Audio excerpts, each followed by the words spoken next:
आगाज आईएएस के writing session में आप सभी का स्वागत है। लास्ट वीडियोज में हमने बात किया था कि 1 जनवरी से हम स्टार्ट कर रहे हैं 90 डेज का आंसर राइटिंग चैलेंज। ये मुख्य रूप से पीसीएस मेंस स्टूडेंट के लिए है और हिंदी माध्यम के लिए है। बट कुछ वजह से ये हमारी सीरीज 20 डेज लेट है, यानी कि इसको हम आज से शुरू कर रहे हैं और आज 20 जनवरी है। बिलीव करिए कि 20 जनवरी से लेकर के 31 मार्च तक हम इसको कंप्लीट करेंगे, पूरे 90 डेज की ये सीरीज। पहले हमने यदि इसको हम 1 तारीख से स्टार्ट करते तो 1 जनवरी से लेकर के 31 मार्च तक टोटल 90 डेज हो रहे थे। यदि हम हर रोज प्रैक्टिस करते तो 90 डेज की हमारी आंसर राइटिंग प्रैक्टिस हो जाती। बट यहाँ पर हम ऑलरेडी 20 डेज हम लेट हैं, तो हम इस 20 डेज के जर्नी को हम कंप्लीट करेंगे एक्स्ट्रा एफर्ट लगा करके एवरी संडे को। और इस प्रकार से हम 31 मार्च तक 90 डेज के अपने इस सीरीज को हम पूरा कर लेंगे। यह इस सीरीज का पहला वीडियो है जिसमें हम डेली 4 क्वेश्चंस का आंसर राइटिंग करेंगे। 2 क्वेश्चंस की आंसर राइटिंग मैं लाइव यहां पर करूंगा, जिसमें मैं आपको यह बताऊंगा कि किसी भी क्वेश्चंस की फॉर्मेटिंग कैसे करनी है, उसका इंट्रोडक्शन कैसे लिखना है, उसके मेन बॉडी में उसके डायमेंशंस क्या क्या होंगे और एट लास्ट उसका कंक्लूजन कैसे लिखना है।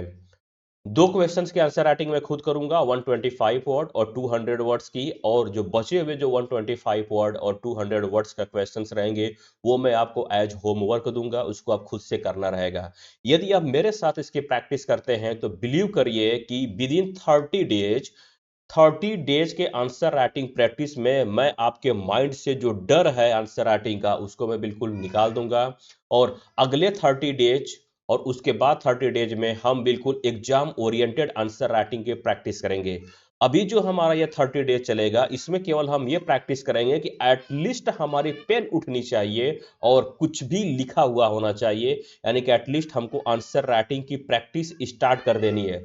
जो प्रोक्रेस्टिनेशन है, जो हमको ये लगता है कि हम बिल्कुल हमारा सब कुछ तैयार हो जाएगा तब हम आंसर राइटिंग करेंगे और एक ही बार में बिल्कुल परफेक्ट आंसर राइटिंग करेंगे, तो बिलीव करिए आप ऐसा कभी नहीं कर पाएंगे। आप जब तक लिखेंगे नहीं तब तक आपकी आंसर राइटिंग परफेक्ट नहीं होगी। टॉपर्स की कॉपी देखते हुए ही आप फ्रस्ट्रेट हो जाते हैं, क्योंकि उसमें कंटेंट हाई क्वालिटी का होता है, उसमें ढेर सारे डायग्राम बनाए गए हुए रहते हैं, फ्लो चार्ट बनाए हुए रहते हैं, सब कुछ शामिल होता है। लेकिन यदि आप इनिशियली फर्स्ट स्टेज में ही ये चाहते हैं कि वो सब कुछ आपके आंसर में शामिल हो जाए तो ये थोड़ा सा डिफिकल्ट है। उसके लिए हम क्या करेंगे कि स्टेप वाइज स्टेप चलेंगे। पहले मैं आपके माइंड से जो प्रोक्रेस्टिनेशन है, जो परफेक्शन है, मैं उसको पहले निकालूंगा और एटलीस्ट आपकी पेन उठनी चाहिए। और 30 डेज में कुछ भी जो आ रहा है आपके पास, जो भी आपके माइंड में है, जो आपने अभी तक पढ़ा है, उसके बेस पे आंसर राइटिंग करिए, एटलीस्ट पेन उठाइए।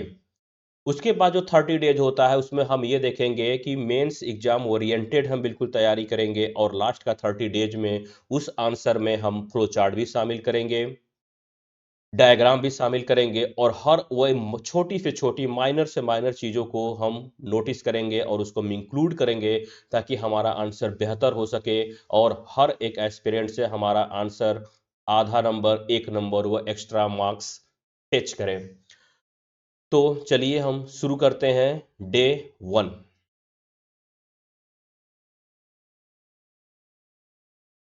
फर्स्ट क्वेश्चन है यहाँ पे, मनुष्यों के लिए महासागरों का क्या उपयोग है।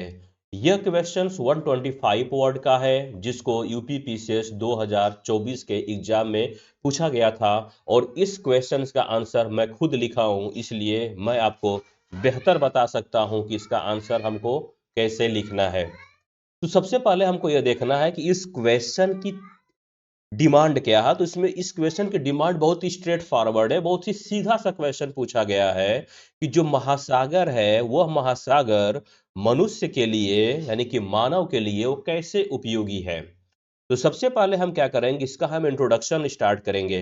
तो इंट्रोडक्शन में हम क्या लिख सकते हैं, जैसे मैंने अपने एक वीडियोज में मैंने बताया था कि लाइव आंसर राइटिंग में कि जब भी हम इंट्रोडक्शन लिखेंगे तो इंट्रोडक्शन लिखने के लिए हमारे पास कुछ फैक्टर्स होते हैं।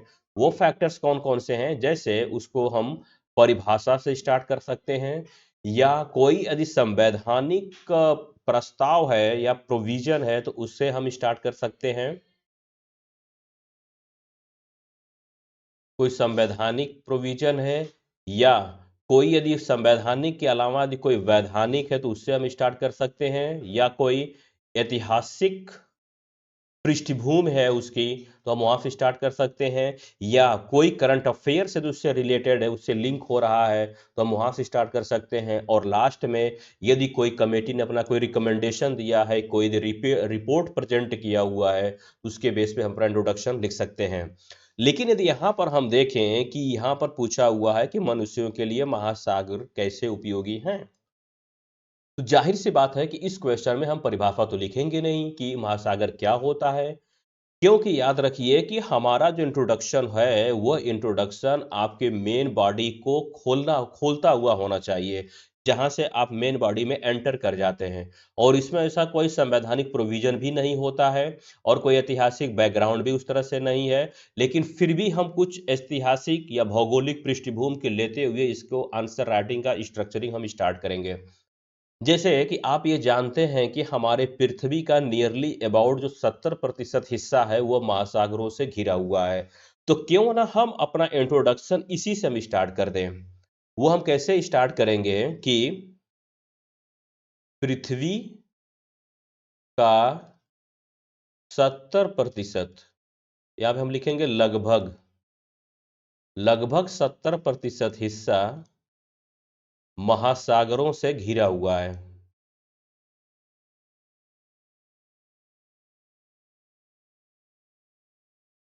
ठीक। महासागर, इसी में हम आगे लिखेंगे महासागर भोजन, आजीविका,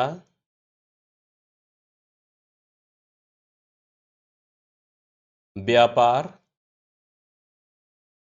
परिवहन, जलवायु विनिमयन,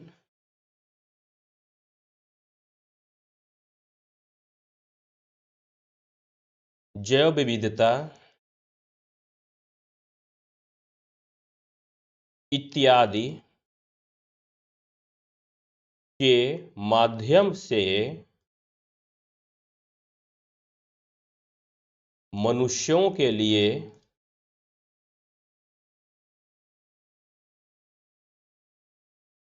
हमेशा से उपयोगी रहा है।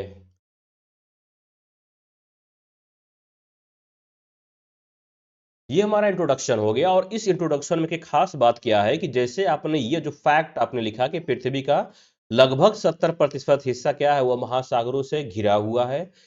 इसके बाद उपयोग करके पूछा हुआ है, इसकी मेन बॉडी में हमको क्या लिखना है, तो उसकी उपयोगिता लिखना महासागर की मनुष्यों के लिए। तो हम यहाँ पर क्या किए, मेन बॉडी का जो डोर है उसको हम इंट्रोडक्शन से ही ओपन कर दिए कि महासागर हमें क्या देता है, तो भोजन, आजीविका, व्यापार, परिवहन, जलवायु विनिमय, जैव विविधता इत्यादि के माध्यम से जो मनुष्यों के लिए वो हमेशा से उपयोगी रहा है। ये क्या हो गया, तो ये हमारा हो गया इसका इंट्रोडक्शन, जिसको हम भूमिका बोलते हैं। और याद रखिए कि भूमिका जो हम लिखेंगे 125 शब्दों के लिए, तो हमारी भूमिका 15 शब्दों से ज़्यादा नहीं होनी चाहिए। और यदि हम 200 शब्दों का यदि हम क्वेश्चन लिख रहे हैं तो हार्डली ये 15 से ये 20 शब्दों का होगा, उससे ज़्यादा इंट्रोडक्शन हमारा नहीं होना चाहिए। कोशिश ये करिए कि दोनों के केस में 15 वर्ड्स यानी कि 15 वर्ड्स के अराउंड प्लस माइनस 2-3 वर्ड्स कर लीजिए, उतने में आपका इंट्रोडक्शन कंप्लीट हो जाना चाहिए। जब भी आप अपना इंट्रोडक्शन लिखेंगे तो वह इंट्रोडक्शन मेन बॉडी को खोलते हुए होना चाहिए, यानी कि वहां से जो गेट है मेन बॉडी का वो खुल जाना चाहिए। ऐसा कभी नहीं होना चाहिए कि जो आपका इंट्रोडक्शन है वो बिल्कुल अलग बॉक्स में रहे, मेन बॉडी अलग बॉक्स में रहे और कंक्लूजन अलग बॉक्स में रहे। जैसे मैंने अपने पिछले वीडियो में बताया था लाइव आंसर राइटिंग में कि हमको आंसर राइटिंग कैसी करनी चाहिए, उसमें मैंने बताया हुआ था कैसे इंट्रोडक्शन, कैसे मेन बॉडी और कैसे कंक्लूजन तीनों एक दूसरे से इंटीग्रेटेड रहेगा।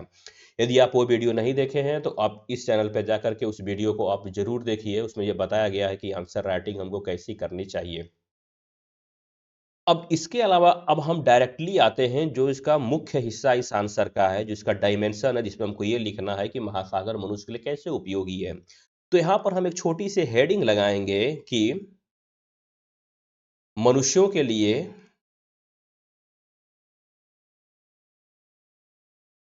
महासागरों का महत्व।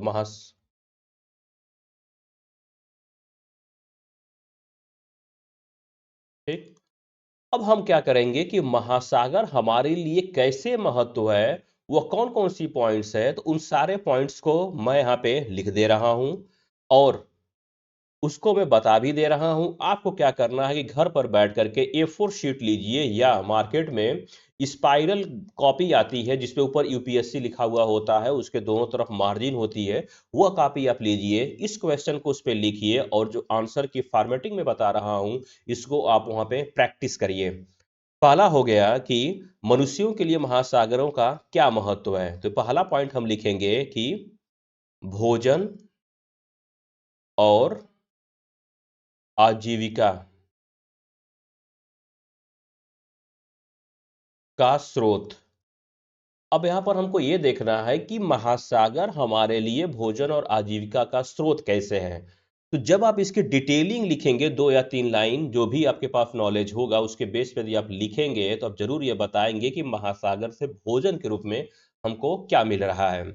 तो इस पॉइंट को आप जब स्टार्ट करेंगे तो आप ये लिखेंगे कि वैश्विक स्तर पे जो प्रोटीन है उसका 15% जो प्रोटीन है वो कहाँ से मिलता है, तो वो हमको समुद्र से मिलता है।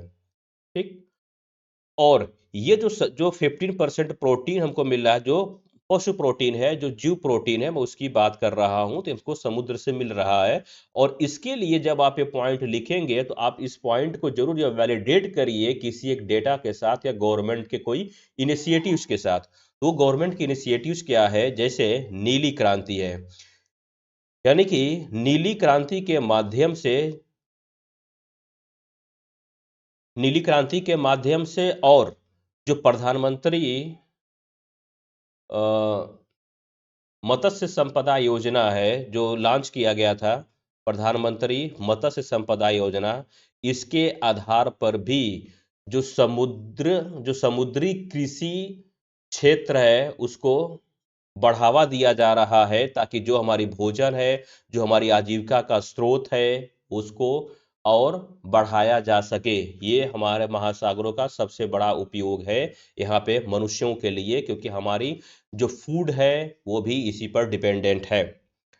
दूसरा पॉइंट हम यहाँ पर ये लिखेंगे कि व्यापार और परिवहन का माध्यम है। परिवहन का माध्यम। अब आप ये बताएंगे कि महासागर व्यापार और परिवहन का माध्यम कैसे है। यदि हम मात्रा के आधार पर देखेंगे तो 90% से ज्यादा जो व्यापार होता है वो समुद्री मार्गों से होता है। ये आपके पास ये पॉइंट हो गया। कहाँ से हो रहा है, तो समुद्री मार्गों से हो रहा है। और इसको डेवलप करने के लिए हमारे पास क्या है, तो सागरमाला परियोजना है। और इस सागरमाला परियोजना के माध्यम से जो तटीय क्षेत्र है उसका हम डेवलपमेंट करेंगे, और उस डेवलपमेंट से क्या होगा, जो हमारा व्यापार रहेगा, जो परिवहन रहेगा, वो और सुचारू रूप से कार्य कर सकता है। तीसरा पॉइंट हम इसमें ये लिखेंगे कि ऊर्जा, क्योंकि महासागरों से हमको ऊर्जा भी मिलती है, तो ऊर्जा और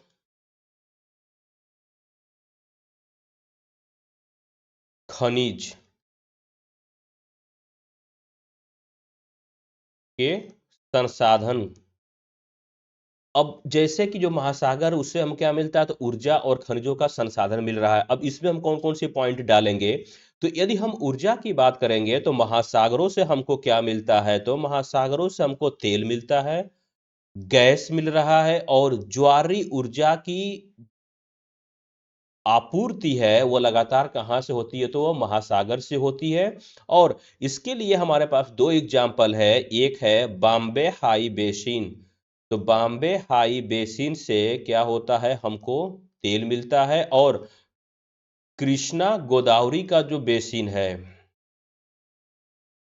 ये अपतटीय क्षेत्र हैं, तेल क्षेत्र हैं जहाँ से हमको तेल मिलता है। इसके अलावा जो डीप ओशन मिशन है,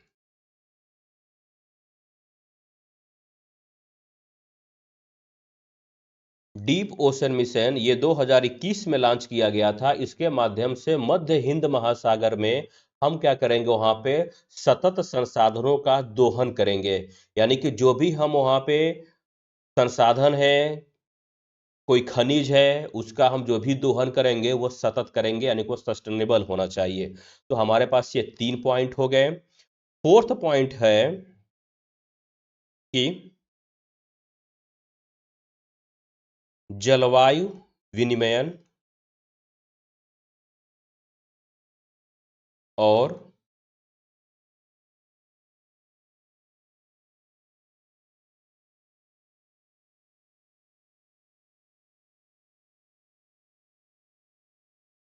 कार्बन सिंक। अब इसमें हम क्या लिखेंगे, तो जलवायु विनिमयन और कार्बन सिंक में हम ये लिखेंगे कि जो कार्बन डाइऑक्साइड जो उत्सर्जित होती है उसका 25 से जो 30% हिस्सा होता है, ये किसके द्वारा अवशोषित होती है, तो ये महासागरों के द्वारा अवशोषित होती है। और महासागरों के द्वारा अवशोषित होने के कारण क्या होगा कि जो ग्लोबल वार्मिंग का जो इम्पैक्ट होगा वो कम होगा। यदि महासागर नहीं रहते तो जाहिर सी बात है कि हमारे पृथ्वी पे या हमारे वायुमंडल में 25 से 30% जो कार्बन का अमाउंट है वो बढ़ जाता।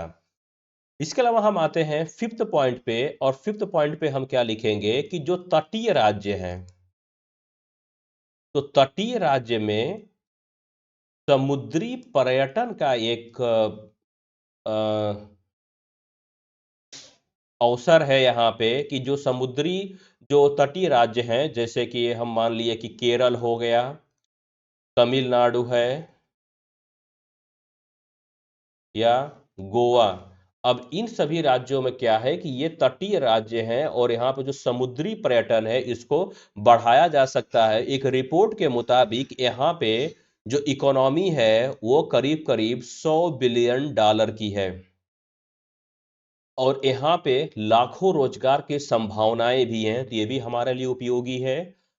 छठा हमारे लिए ये हो गया जैव विविधता और पारिस्थितिकी।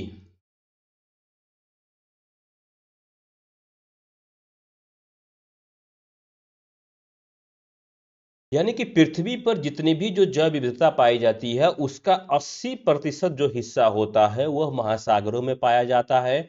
इस बात से हम ये पता लगा सकते हैं कि इस महासागर हमारे लिए कितना उपयोगी है। तो जब भी आप ये लाइन लिखेंगे कि जैव विविधता और पारिस्थितिकी में महासागरों का योगदान, जब आप हेडिंग लगाएंगे तो इस पॉइंट में आप ये लिखेंगे कि पूरे पृथ्वी का 80% से ज्यादा जो जैव विविधता है वो कहाँ पाई जाती है, तो वो महासागरों में पाई जाती है। इस पॉइंट को हम लिख सकते हैं। इसके अलावा हम ये लिख सकते हैं जैविक उद्योग और फार्मास्यूटिकल।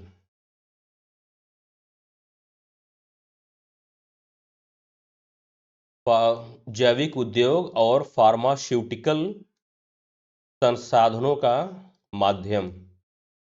अब इसमें क्या होगा, हो गया कि कई ऐसी दवाइयां होती हैं जो एंटी कैंसर होती हैं या जो रोगाणुरोधी होती हैं, वो दवाइयां कहाँ से बनती हैं, तो वो महासागरों से बनती है। चाहे उसमें कोई प्लैंक्टन हो, चाहे कोई प्लांट हो, चाहे कोई एनिमल्स हो, उसके माध्यम से बनता है। तो ये अल्टीमेटली ये भी कहीं ना कहीं पूरे मनुष्य के लिए उपयोगी है। आठवां ये हो गया कि भारतीय यदि हम परंपरा में देखें तो महासागरों का एक विशेष अर्थ रहा है। पूरे भारतीय परंपरा में महासागरों का विशेष अर्थ है। वैसा इसलिए, जैसे यदि हम रामेश्वरम को देखें, या हम रामेश्वरम जो तमिलनाडु में है, या हम पुरी में देखें, तो महासागरों का जो जल होता है उससे कई अनुष्ठान किए जाते हैं। इसके अलावा जो गंगा रिवर है उत्तर भारत में, ये उत्तर प्रदेश से लगाए बिहार और पश्चिम बंगाल से होते हुए ये बांग्लादेश को जोड़ती है। तो इसका एक अलग कनेक्शन बनता है, जो हमारी परंपराओं में, भारतीय परंपरा में इसका एक विशेष स्थान है। अब जैसे कि हमने यहाँ पर जो मुख्य हिस्सा है आंसर का वो हमने लिख लिया, 1 2 3 4 5 6 7 8। जब हमने ये लिखा है और जो हम लगातार महासागरों के रिसोर्स का यदि हम उसका दोहन कर रहे हैं, तो कहीं न कहीं इसमें कुछ चुनौतियाँ भी आएँगी। तो हम क्या करेंगे, इस चुनौतियों को हम अपने से ऐड कर देंगे, तो हमारा यहाँ पर एक अलग-सा डायमेंशन बन जाएगा। अब हमको ये देखना है कि ये कौन-कौन सी चुनौतियाँ हैं। तो चुनौतियों में यदि हम देखेंगे तो सबसे पहला चुनौती ये आता है कि दिन प्रतिदिन जो समुद्री प्रदूषण है, वो बढ़ता चला जा रहा है। पहला ये हो गया। दूसरा ये हो गया कि ओवर फिशिंग, जिसको हम बोलते हैं कि अत्यधिक मछली पकड़ना। ये हो गया अत्यधिक ये मछली पकड़ना हो गया। इसके अलावा यदि हम देखेंगे तो प्रवाल विरंजन हो रहा है। ये प्रवाल विरंजन कैसे हो रहा है? क्योंकि ये समुद्री प्रदूषण हो गया और जो टेम्परेचर है समुद्र का वो बढ़ रहा है, जिससे प्रवाल विरंजन हो रहा है। इसके अलावा यदि हम देखेंगे तो नेक्स्ट हमारा ये आता है कि जो समुद्र का जो जल स्तर है वो भी बढ़ रहा है। तो समुद्र का बढ़ता जल स्तर ये हमारे लिए एक चैलेंज है। लास्ट में आता है कि जो माइक्रो प्लास्टिक की समस्या है, क्योंकि समुद्र यानी कि महासागरों में कई बार ऐसा देखा गया है कि उसकी सतह तक प्लास्टिक चली गई है। तो जो माइक्रो प्लास्टिक है जो उसके जल में जो घुली हुई है वो कहीं न कहीं जो भी जीव पाए जाते हैं वो उनके फूड चेन का हिस्सा हो रही है, जो ये काफ़ी खतरा है। अब हमने क्या किया कि यहाँ पे जो भी उपयोग है महासागर का वो हमने डिस्कस कर लिया। यहाँ पर हमने चुनौती के बारे में देख लिया और लास्ट में हम क्या करेंगे कि इसका हम कंक्लूजन देखेंगे। तो कंक्लूजन में हम क्या लिखेंगे कि महासागर पृथ्वी के लिए क्या है, एक जीवन धारा है और ये आने वाली पीढ़ी दर पीढ़ी के लिए इसकी सुरक्षा सुनिश्चित करना ये हमारी जिम्मेदारी है। ठीक, तो इस प्रकार से हम क्या करेंगे कि इसका हमने एक निष्कर्ष लिखा। अब ये हमारा पूरा मिला-जुला के जो हमारा ये आंसर है 125 वर्ड का ये कंप्लीट हो गया।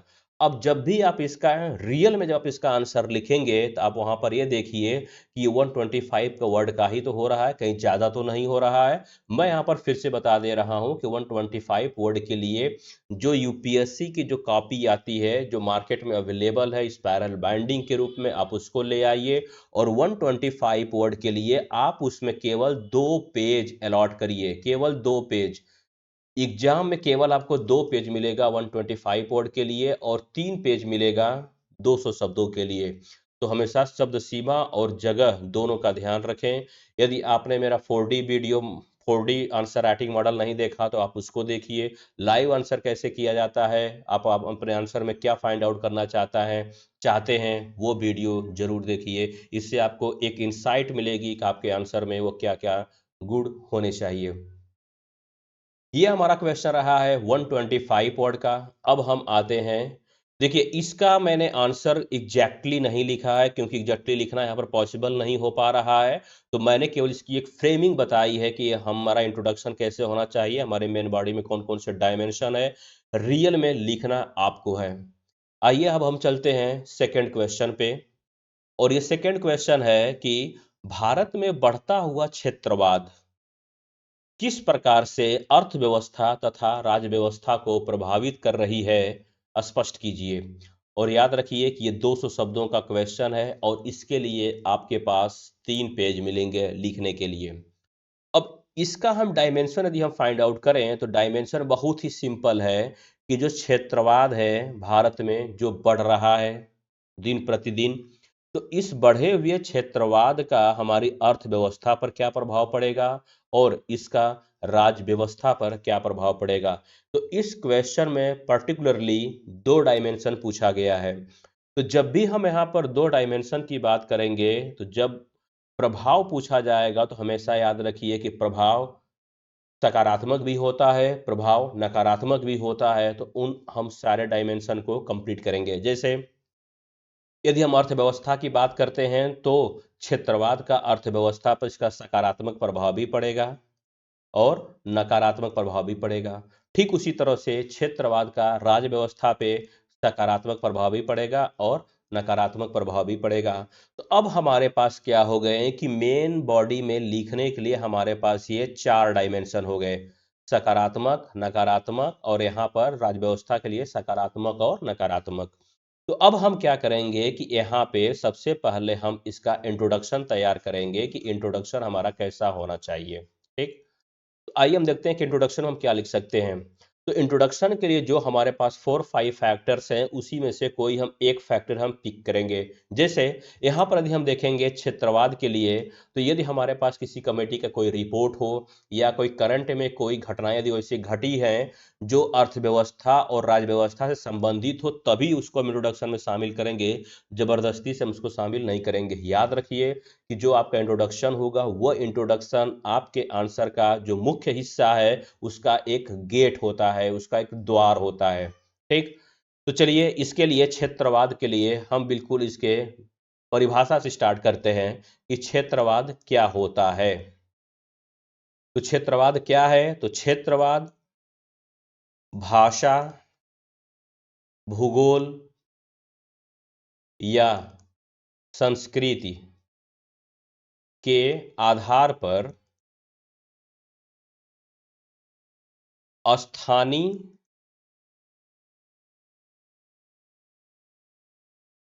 पहचान की मजबूत भावना की विशेषता है।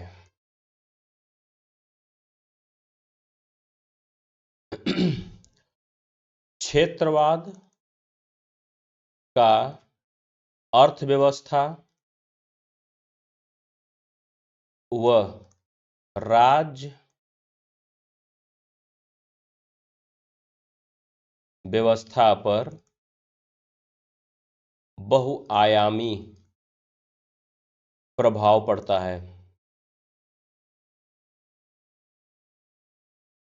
ठीक, अब जैसे हमने यहाँ पर इसके डेफिनेशन लिखा और डेफिनेशन के साथ ही इंट्रोडक्शन में ही हमने बता दिया कि इसका क्या पड़ता है। तो क्षेत्रवाद का अर्थव्यवस्था और राज्य व्यवस्था पर बहुआयामी प्रभाव पड़ता है। तो बहुआयामी जो प्रभाव पड़ रहा है, तो हम यहाँ से क्या किए कि जो हमारा आंसर का जो मुख्य हिस्सा है उसके लिए हमने गेट ओपन कर दिया। तो अब हम यहाँ पर क्या लिखेंगे कि क्षेत्रवाद का हेडिंग अब लगाएंगे कि क्षेत्रवाद का अर्थव्यवस्था पर प्रभाव।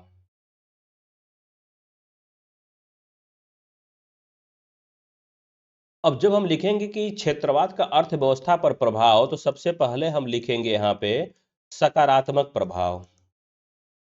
ठीक, तो अब सकारात्मक प्रभाव की यदि हम बात करेंगे तो यहाँ पर हम 3 पॉइंट लिखेंगे। 3 पॉइंट क्यों लिखेंगे कि यदि हम 3-3 पॉइंट लिखेंगे और हमारे पास 4 डायमेंशन हो रहे हैं पॉजिटिव और निगेटिव मिला करके, तो हमें 12 पॉइंट हो जाएंगे। और 12 पॉइंट को यदि हम एक्सप्लेन करते हैं 2-2 लाइन में, तो हमारा हो जाएगा 24 लाइन हो जाएगा। और एक लाइन में यदि 5 वर्ड या 6 वर्ड भी आ रहे हैं तो ये करीब करीब 150 शब्द हो जाएगा।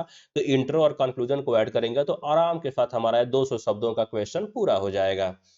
तो सकारात्मक प्रभाव में हम क्या लिखेंगे कि केंद्रित क्षेत्रीय विकास।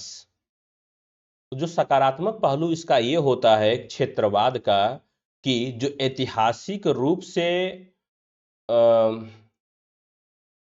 जो उपेक्षित क्षेत्र हैं, जैसे यदि हम बात करें विदर्भ एरिया हो गया और उत्तर प्रदेश का यदि हम देखेंगे तो बुंदेलखंड एरिया हो गया।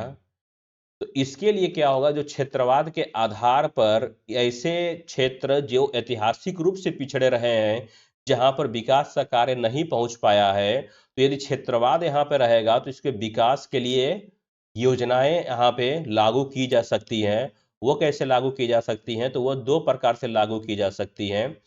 पहला ये हो गया कि इनके लिए जो बुनियादी ढांचा होता है उसका विकास हो जाएगा, यानी कि बुनियादी जो इंफ्रास्ट्रक्चर डेवलपमेंट हो जाएगा, यानी कि बुनियादी ढांचा का विकास हो जाएगा। दूसरा ये हो जाएगा कि ये इनको विशेष क्षेत्र बनाया जा सकता है इनके डेवलपमेंट के लिए, जिसमें इसका पैकेज इनका अलग रहेगा। तो क्षेत्रवाद क्या हो गया कि ये एक इनकी पहचान हो गई जो ये बताती है कि इनके लिए स्पेशल ट्रीटमेंट की जरूरत है। ठीक उसी तरह से यदि हम दूसरी अगर पॉइंट देखें तो दूसरा पॉइंट हमारा ये हो जाएगा कि प्रतिस्पर्धी संघवाद। अब जब हम प्रतिस्पर्धी संघवाद की बात करेंगे तो इसका मतलब ये हो गया कि जितने भी राज्य हैं, सभी राज्य अपने यहाँ पे जो व्यावसायिक वातावरण को चेंज कर रहे हैं, उसको बदल रहे हैं ताकि वहां पे निवेश को आकर्षित किया जा सके। इसका एग्जाम्पल ये हो सकता है कि जैसे यदि हम पूर्वोत्तर भारत में देखें तो वहां पे विकास का जो असंतुलन है उसके खाई को पाटने के लिए पीएम डिवाइन योजना लागू की गई है, यानी कि लाई गई है, ताकि वहां पे जो भी विकास का कार्य है उसको और तेजी के साथ लाया जा सके और जो मेन कंट्री है उसका डेवलपमेंट का असर हमारे इस कंट्री पर पूर्वोत्तर भारत में भी होना चाहिए। और इसके लिए स्कीम का नाम क्या है, तो पीएम पीएम डिवाइन है। तो जब भी अपने आंसर में पीएम डिवाइन को इंक्लूड करेंगे, इसको शामिल करेंगे, तो आप इसको अंडरलाइन करना मत भूलिएगा। तीसरा जो आता है वो आता है अनुकूलित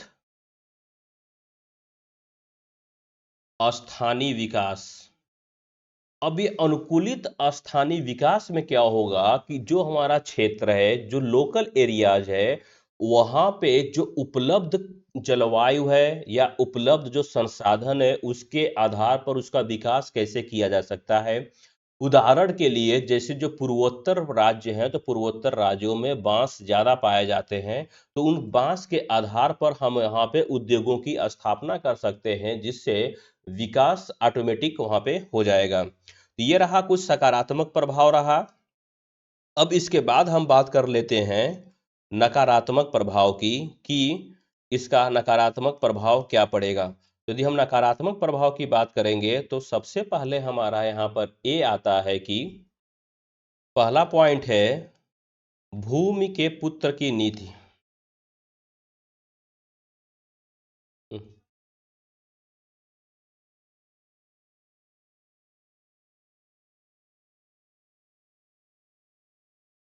अब इस भूमि के पुत्र की नीति में क्या होता है कि जैसे कुछ स्टेट अभी जल्द ही कुछ राज्यों ने अपने यहाँ पर निजी क्षेत्र में आरक्षण को लेकर के आए। जैसे या मैं दो एग्जांपल ले रहा हूं, जैसे कि आंध्र प्रदेश हो गया या हरियाणा हो गया, तो यहाँ पे जो रिजर्वेशन है, जो आरक्षण है, उसको लाया गया निजी क्षेत्र में 75 से लेकर के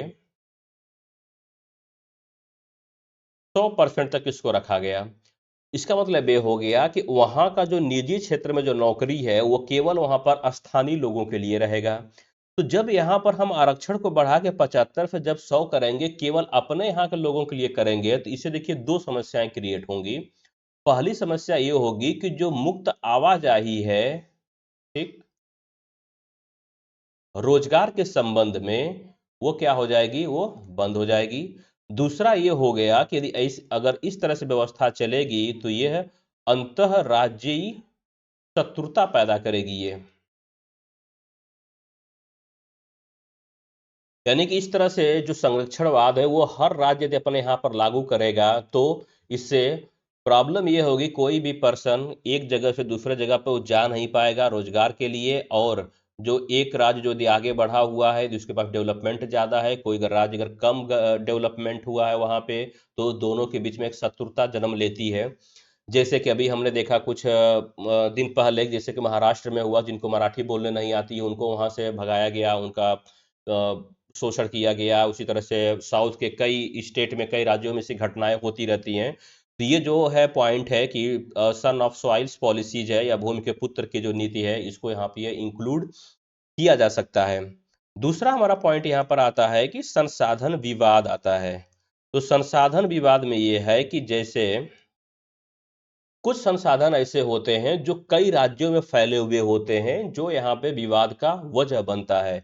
जैसे यहाँ पर हम देखें कि कावेरी नदी विवाद या कावेरी जल विवाद। तो जो कावेरी जल विवाद है ये बहुत ही पुराना है और ये चलता चला आ रहा है, क्योंकि इसमें जो कावेरी नदी का जो जल है उसको डिफरेंट, यानी कि विभिन्न राज्य अपने में बंटवारे को लेकर के विवाद चलता चला आ रहा है। तो ये हमारा क्या है, यहाँ पे ये नकारात्मक इसका प्रभाव पड़ता है। और इसके अलावा यदि हम ले देखेंगे तो लास्ट में होता है आर्थिक व्यवधान होता है। आर्थिक व्यवधान क्या है कि जब क्षेत्रवाद बढ़ेगा, तो यदि वहां पे हिंसा होगी, क्षेत्रीय हिंसा होगी, और यदि कोई बुनियादी ढांचा यदि वहां पे विकसित नहीं हो पाएगा, तो जिससे क्या होगा, सब मिला जुला के वहां पे जो निवेश रहेगा वो निवेश कम होगा, स्टेबिलिटी स्थिरता कम होगी, जिससे वहां पे निवेश को आकर्षित करने में भी प्रॉब्लम क्रिएट होगी। तो ये हमारा रहा सकारात्मक प्रभाव। नकारात्मक प्रभाव किसको लेकर के? तो अर्थव्यवस्था को लेकर के। अब हम आते हैं कि इसका राज्य व्यवस्था पर क्या प्रभाव पड़ेगा। तो राज्य व्यवस्था पर प्रभाव यदि हम देखें, तो सबसे पहले हम ये देखेंगे कि सकारात्मक प्रभाव इसका क्या होता है। तो सकारात्मक प्रभाव में हम ये देखेंगे, तो पहला ये हो जाएगा गहरा लोकतंत्र। तो गहरा लोकतंत्र का मतलब ये हो गया कि पहले सिंगल पॉलिटिकल पार्टी थी, या यूं कहें कि सिंगल पॉलिटिकल पार्टी का डोमिनेंस था पूरे भारत में। लेकिन जैसे जो क्षेत्रवाद यदि हमारे यहाँ बढ़ता चला है, तो वैसे वैसे ही क्षेत्रीय पार्टियां भी राजनीतिक दल के रूप में उभरी, और वो राज्य स्तर पर महत्वपूर्ण भूमिका निभाई। इवन कई दफा ऐसा हुआ कि वो केंद्र सरकार में भी महत्वपूर्ण भूमिका निभाई। तो यहाँ पर हम ये देख सकते हैं कि जो हमारा लोकतंत्र है वो हमारा गहरा हुआ इस क्षेत्रवाद की वजह से। उसके बाद दूसरा हमारा ये हो गया कि जो सहकारी संघवाद है, तो सहकारी संघवाद में क्या हो गया कि जैसे कि जो हमारा ये जीएसटी हो गया, या कुछ और ऐसी स्कीम्स होती है, जो हम क्या करते हैं कि राज्यों के सहयोग से उसको हम क्रियान्वित करते हैं, जिसकी वजह से क्या होता है कि जो समावेशी संघवाद है उसको बढ़ावा मिलता है। और सहकारी संघवाद के बाद आता है हमारे यहाँ पे कि लोकतांत्रिक जवाबदेही। तो लोकतांत्रिक का जवाबदेही की बात करें, तो जो लोकल नेता होते हैं, जो स्थानीय विधायक होते हैं, स्थानीय सांसद होते हैं, वो अपने जनता के प्रति या वो अपने एरिया में डेवलपमेंट के प्रति ज्यादा भावनात्मक रूप से उनका लगाव होता है, जिससे जो विकास का कार्य है उन क्षेत्रों में ज्यादा हो पाता है। और यहाँ पर यदि हम नकारात्मक प्रभाव यदि हम देखें, तो नकारात्मक प्रभाव में क्या-क्या आएगा? तो नकारात्मक प्रभाव में पहला आएगा कि नीतिगत विरोध हो जाएगा। तो अब ये हमको देखना है कि नीतिगत विरोध का मतलब क्या हुआ। नीतिगत विरोध का मतलब ये हो गया कि जैसे कि यहाँ पर केंद्र सरकार है और यहाँ पर राज्य सरकार है। तो जब केंद्र सरकार यदि कोई स्कीम लेकर के आती है या कोई योजना लेकर के आती है, तो और यदि ये केंद्र सरकार किसी एक छोटे से क्षेत्र में डेवलपमेंट का वर्क यदि नहीं कर पाई है, तो उसके एवज में जो यहाँ के एमपी होते हैं, एमएलए होते हैं, वो गवर्नमेंट को सपोर्ट नहीं करते हैं, जिससे क्या होता है कि कोई भी प्रोग्राम लॉन्च करने में गवर्नमेंट को देरी होती है। एग्जाम्पल के रूप में जैसे मान लिया कि यदि यहाँ पर एक केंद्र सरकार है और यहाँ पे की कोई एक राज्य सरकार है, या कोई एमपी है या एमएलए है, यदि वो चाहता है कि उसके एरिया में एक अच्छा हॉस्पिटल बना हुआ होना चाहिए, या कोई एक अच्छा एजुकेशन सिस्टम होना चाहिए, यदि गवर्नमेंट ऐसा नहीं करती है, और कोई भी यदि बिल लेकर के आती है और उसको पास कराने के लिए किसी एमपी एमएलए की जरूरत होती है, तो ये इनका सपोर्ट नहीं करते हैं, क्योंकि गवर्नमेंट उनके एरिया में वो हॉस्पिटल, वो एजुकेशन सेंटर नहीं बनाई है, एक्सेट्रा। ऐसे कई जैसे एग्जाम्पल हो सकते हैं जहाँ पे नीतिगत विरोध होता है। जैसे यदि हम देखें, चाहे वो हमारे यहाँ जीएसटी हो गया, चाहे वो भूमि सुधार कानून हो गया, दोनों को क्रियान्वित करने में काफी देरी होती है। ठीक। अब नीतिगत विरोध के अलावा यदि हम देखें, तो यहाँ पर दिया गया है अंतर्राष्ट्रीय कूटनीति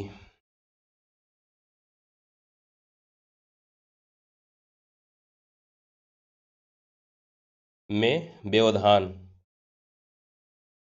अब अंतर्राष्ट्रीय कूटनीति में व्यवधान कैसे होगा? जैसे कि जब केंद्र सरकार का राज्य सरकार में जब आपसी सहमति नहीं होती है, तो कई दफा ये होता है कि यह आपसी सहमति विदेश के साथ जो हमारा संबंध होता है वो खराब हो जाता है। जैसे यदि हम करंट एग्जांपल में देखें, तो केंद्र सरकार और वेस्ट बंगाल की जो सरकार है, दोनों के बीच में आपसी सहमति नहीं है, और यही आपसी सहमति नहीं होने के कारण जो तीस्ता वाटर को लेकर के जो विवाद चल रहा है वो बांग्लादेश से, वो हमारा नहीं हो पाता है, जिससे हमारा देश यानी कि केंद्र सरकार का बांग्लादेश के साथ जो संबंध होना चाहिए था, ये संबंध हमारा उस तरह से ये नहीं हो पाता है। तो ये हमारा अंतर्राष्ट्रीय कूटनीति में ये व्यवधान भी पड़ता है, इसका यह नकारात्मक प्रभाव है।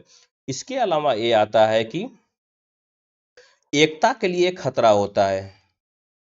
एकता के लिए खतरा कैसे हो गया कि यदि हमारे देश में यदि चरम क्षेत्रवाद बढ़ जाए, जैसे जम्मू एंड कश्मीर का सीन हो गया, या जैसे यदि हम देखें पूर्वोत्तर भारत में कई ऐसे मूवमेंट आंदोलन वहां पर चलते रहते हैं, नागालैंड या असम वगैरह में, जहां पे एक अलग क्षेत्र का डिमांड किया जाता है, या गोरखालैंड को यदि हम ले लें रिसेंटली में, ये भी एक हमारा एक इंसिडेंट है।